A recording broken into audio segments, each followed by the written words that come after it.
¿Qué tal? Mi nombre es Viviana Trigoso, soy psicóloga clínica y de la salud. Trabajo a nivel psicoterapéutico y soy docente de la Pontificia Universidad Católica del Perú. En esta ocasión los voy a acompañar con el tema Primeros auxilios psicológicos frente al estado de emergencia por COVID. Vamos a dialogar acerca del uso de esta técnica, aterrizándolo a este contexto en particular. Vamos a empezar dialogando en primer lugar, revisando a qué nos referimos con una crisis. Las crisis son un estado temporal de alteración y desorganización que se producen cuando una situación resulta inesperada y es vivenciada como amenazante. Nos provoca pérdidas diversas, tanto a nivel individual como colectivo, y suele demandar diversos esfuerzos a distintos niveles, tanto a nivel personal, colectivo, político. Y es importante identificar eso. Las crisis pueden ser de distinto índole, políticos, sociales, naturales o sanitarias, como la que estamos viviendo el día de hoy.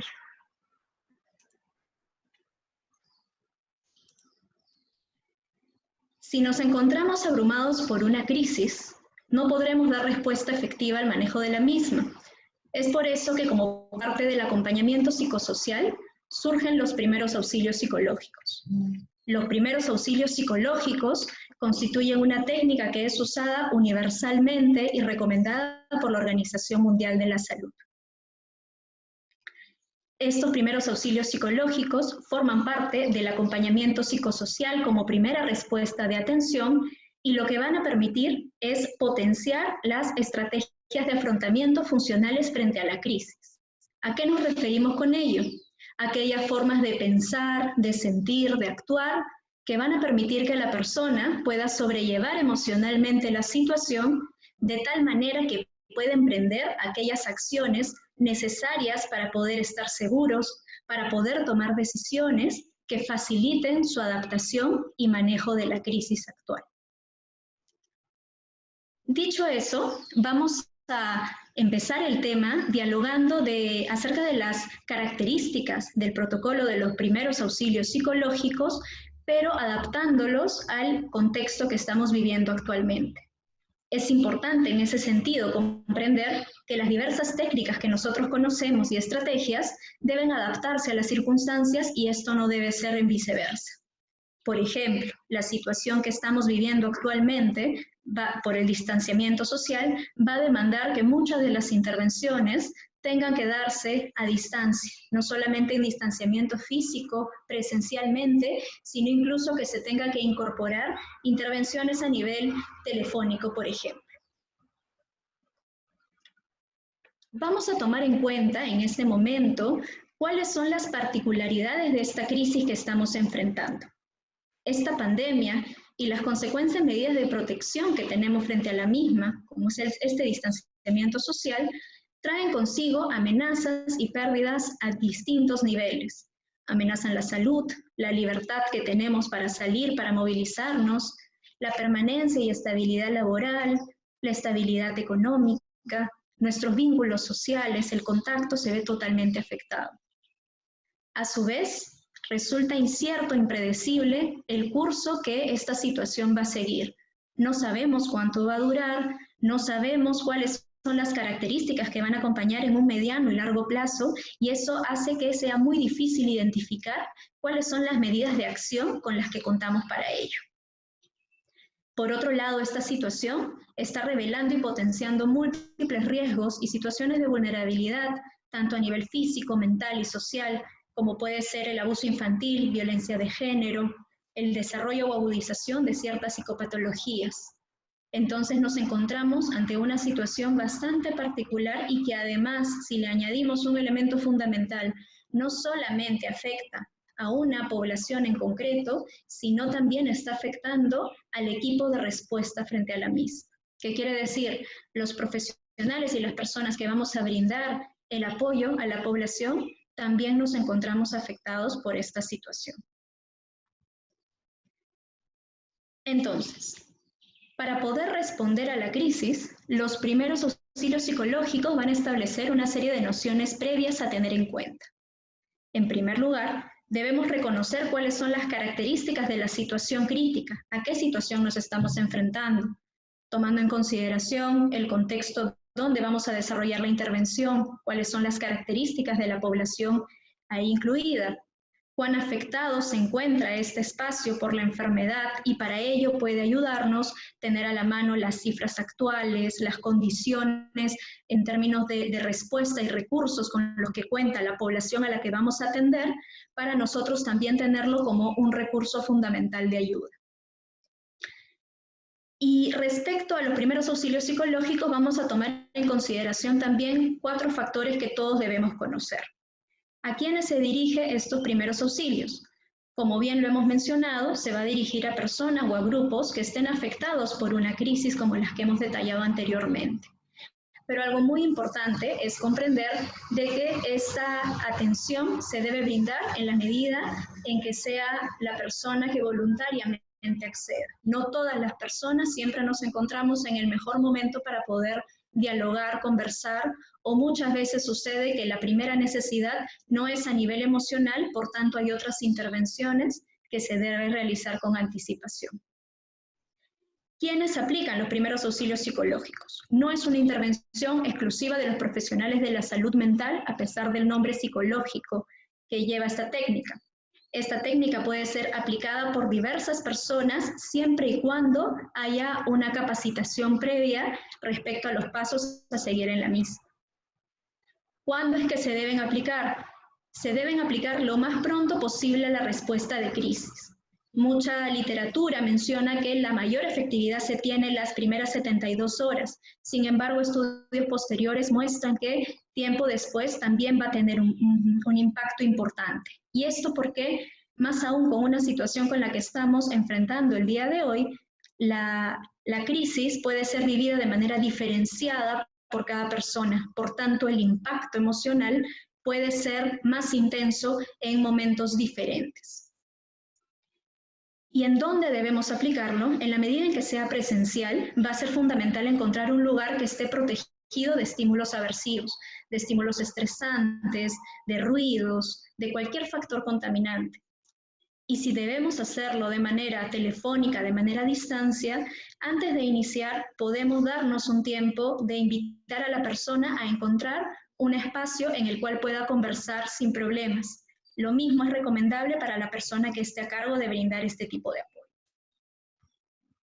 Dicho eso, a continuación vamos a explicar con un poco de más detalle el procedimiento de los primeros auxilios psicológicos, tomando en consideración los 3 elementos que destaca la Organización Mundial de la Salud: observar, escuchar y conectar. Vamos a ver cada uno de ellos con un poco más de detalle. Observar es el primer paso a tener en cuenta.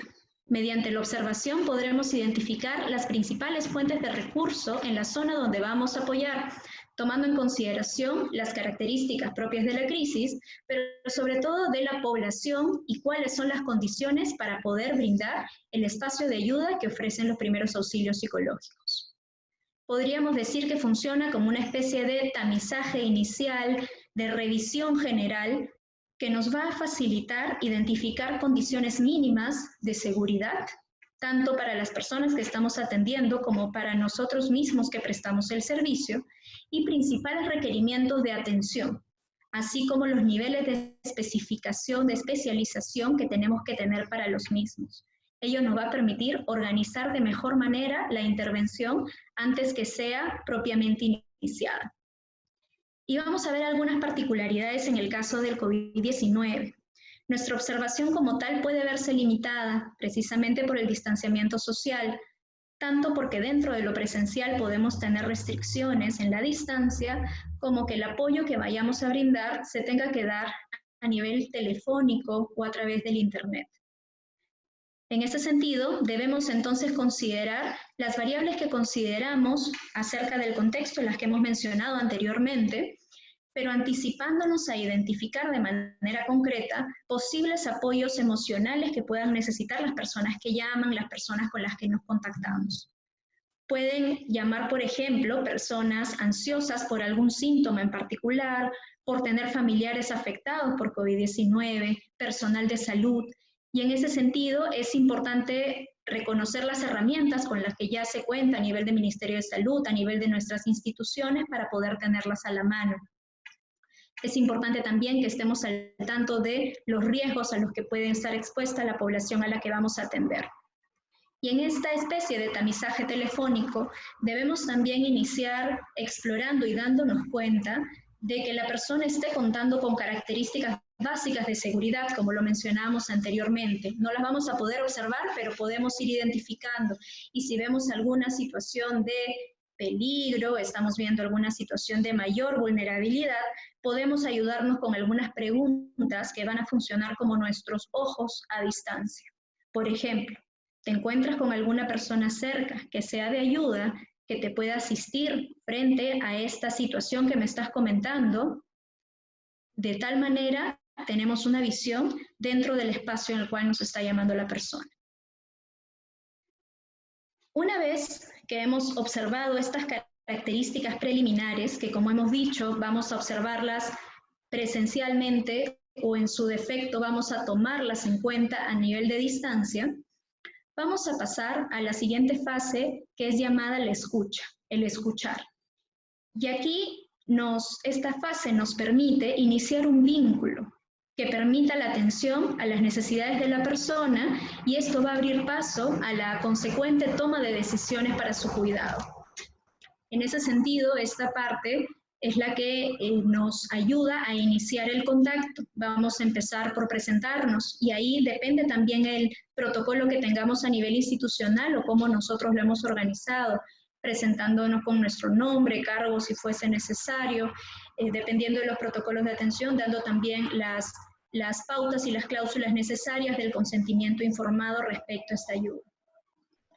Y en ese momento también nos toca escuchar las necesidades o el pedido de atención. Debemos partir por la pregunta: ¿en qué lo puedo ayudar? ¿Lo puedo ayudar en algo? Dejándolo de manera bastante abierta, de tal manera que podemos ver cómo la persona se va aperturando este espacio y cuáles son las necesidades que en primer lugar identifica.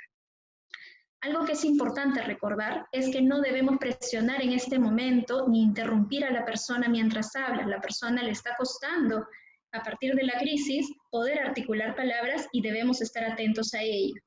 Puede pasar, por ejemplo, que se encuentre muy abrumada para hablar, que le cueste articular estas palabras, que emocionalmente esté muy tomada. En ese sentido, si se da esa situación, conviene que nos tomemos el tiempo para regular la emoción. Por ejemplo, podemos invitar a que la persona ponga en práctica algún ejercicio de respiración. Y ahí es bien importante que validemos ese momento, lo que estamos evidenciando. Noto que está muy angustiado, que le está costando hablar con claridad. ¿Le parece si practicamos juntos un ejercicio de respiración que le permitirá contarme mejor en qué puedo ayudarlo? De tal manera hacemos esta invitación a la persona. Recomendamos que puedan instruirse también en diversas estrategias de respiración, de relajación, que puedan serles útiles en ese momento. Va a ser importante también orientar la intervención a las necesidades específicas y particulares de ayuda. La persona puede estar muy abrumada y mencionar distintas cosas a la vez. Hay que ser muy respetuoso y valorar lo que la persona nos va contando. Podemos decirle: entiendo que son muchas cosas que le generan miedo en este momento. ¿Le parece si empezamos por esta que ha mencionado más veces, que es el temor de contagiarse? Por ejemplo, adaptándolo a este contexto. Durante todo el diálogo es fundamental que nos mostremos empáticos con las emociones, con las preocupaciones, a pesar de que muchas veces podamos no compartir ellas. Lo que es importante es que recordemos que todas las personas somos diferentes y que cada emoción es válida, más aún en un momento de crisis, que es un momento de ajuste. Podemos dar expresiones como: comprendo lo que mencionas, muchas personas están enojadas por no salir de casa, e inmediatamente después abrirnos paso a lo que van a ser también las siguientes fases de ir identificando alternativas. O es natural sentirse ansioso cuando escuchamos noticias difíciles, cuando las escuchamos tan frecuentemente, y seguido a ello recién ya puede venir la recomendación de cuál va a ser el uso de la información, por ejemplo. De esta manera estamos dando un sitio a la emoción, y eso va a facilitar la interiorización de los mensajes que estamos brindando. Más allá, además de este acompañamiento emocional, ahorita estamos hablando sobre todo de la parte emocional, es importante que quien brinde la ayuda observe y esté atento a todas las necesidades de la persona y que éstas están siendo de alguna manera saneadas, sino también las más esenciales, las más básicas, sino tener en cuenta qué mecanismos podríamos activar para que esto pueda ser subsanado.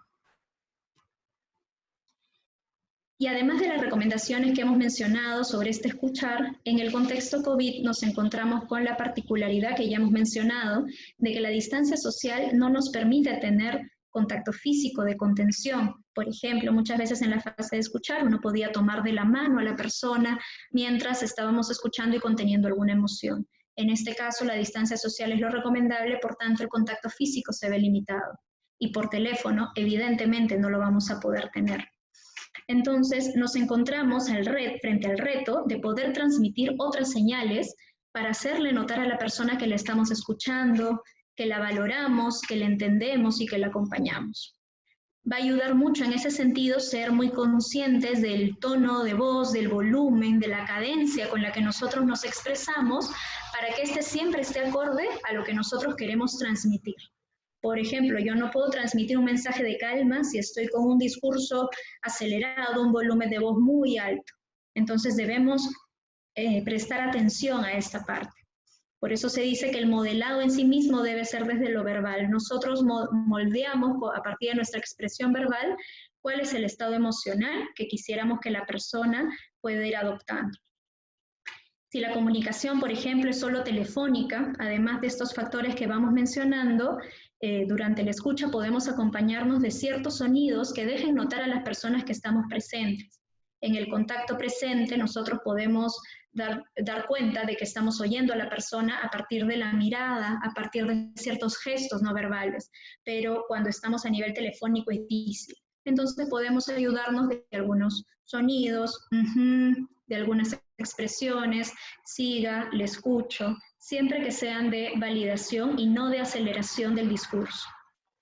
Y respecto a esto, tanto en lo presencial como también en lo no presencial, va a ser fundamental que podamos y reconocer la función de los silencios.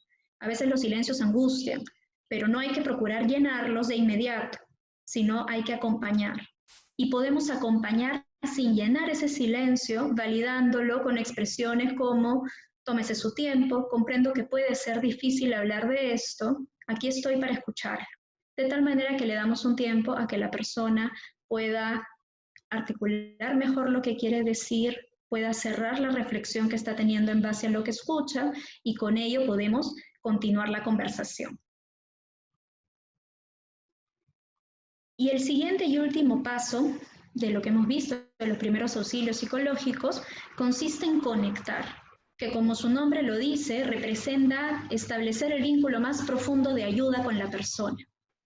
Lo importante en este punto, al igual que los anteriores, pero aquí como vamos a procurar ya generar el mayor espacio de ayuda, es poder preservar una relación empática. Pero aquí es muy importante la mirada que damos a la persona. Si bien estamos dando una ayuda, no dejemos de reconocer la parte activa de la persona. Recordemos que estamos trabajando desde el enfoque psicosocial. Consideramos que la persona es un agente activo de su cambio, la persona tiene autonomía, la persona cuenta con recursos, no es un receptor pasivo. Nuestra labor en ese sentido es de ser facilitadores de su respuesta de adaptación a la crisis. No somos solucionadores de problemas, y eso va a ser muy importante tener en cuenta en esta fase donde vamos a brindar distintas recomendaciones, porque tenemos que caer en cuenta en que estas no van a ser solucionar la situación por completo, sino gestionar que la persona pueda emplear los mayores recursos para poder salir adelante.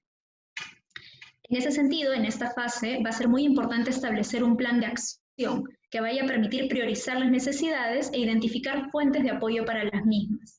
Tenemos que recordar que pueden haber necesidades más urgentes antes de lo emocional, como ya lo hemos mencionado, y va a ser importante que contemos con información y mecanismos para poder facilitar dichas ayudas. La conversación que nosotros vayamos a generar debe orientarse a explorar y facilitar el reconocimiento de los recursos de afrontamiento empleados previamente por la persona. Recordemos que los recursos de afrontamiento, estamos hablando de esas estrategias de distinta índole que ayudan a que la persona pueda manejar una situación crítica o difícil. Entonces aquí podemos explorar cómo la persona lo ha estado manejando antes de que se contacte con nosotros o que nosotros lleguemos a ellos. Cuénteme, antes de esta conversación, ¿qué es lo que más le ha ayudado a manejar la situación? Y por ahí nos puede comentar de repente alguna ayuda social, alguien con quien conversó y le ayudó a aliviar las emociones, por ejemplo. Entonces ahí ya estamos identificando un recurso. O también podemos explorar recursos de afrontamiento pasados, no correspondientes a esta crisis, sino a crisis o a situaciones complejas anteriores. En otras situaciones que ha sentido ansiedad, ¿qué es lo que más le ha ayudado?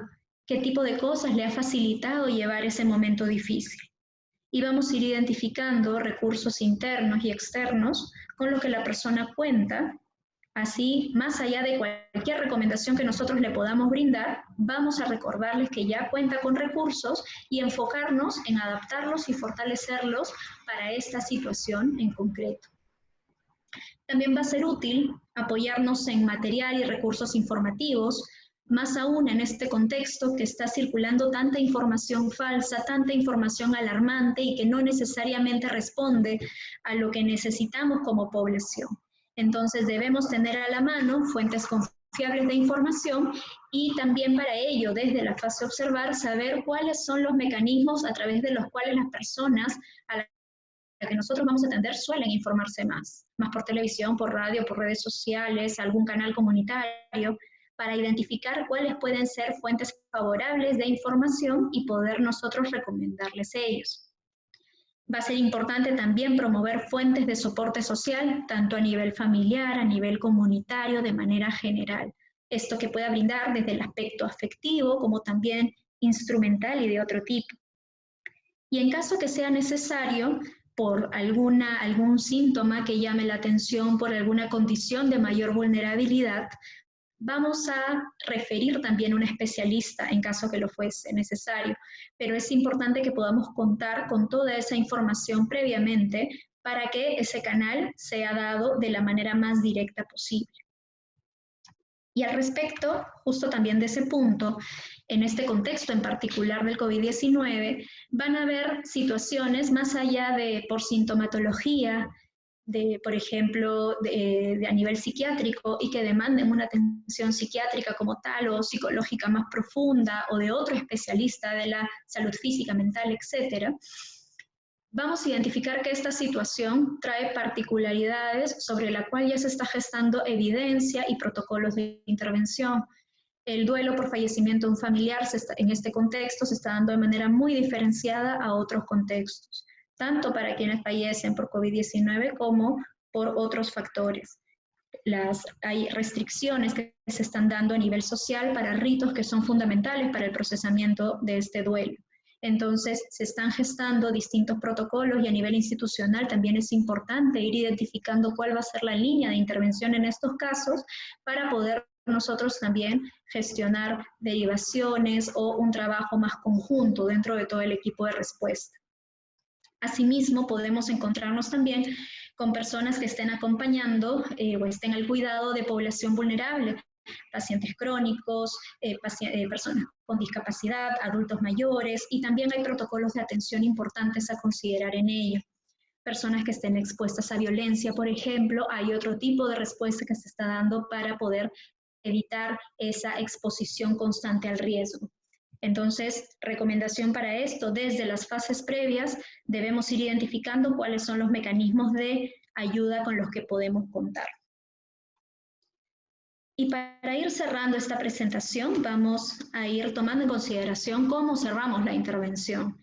Toda intervención debe ser cerrada a modo de un resumen de esta conversación. Y ahí va a ser importante que podamos resumir esta conversación resaltando los temas más clave discutidos, que puede ser el motivo principal de ayuda o el que más se ha trabajado y sobre todo los puntos de acción, haciendo un énfasis especial a los recursos con los que cuenta la persona o que ha descubierto la persona en esa conversación para poder sobrellevar ese problema.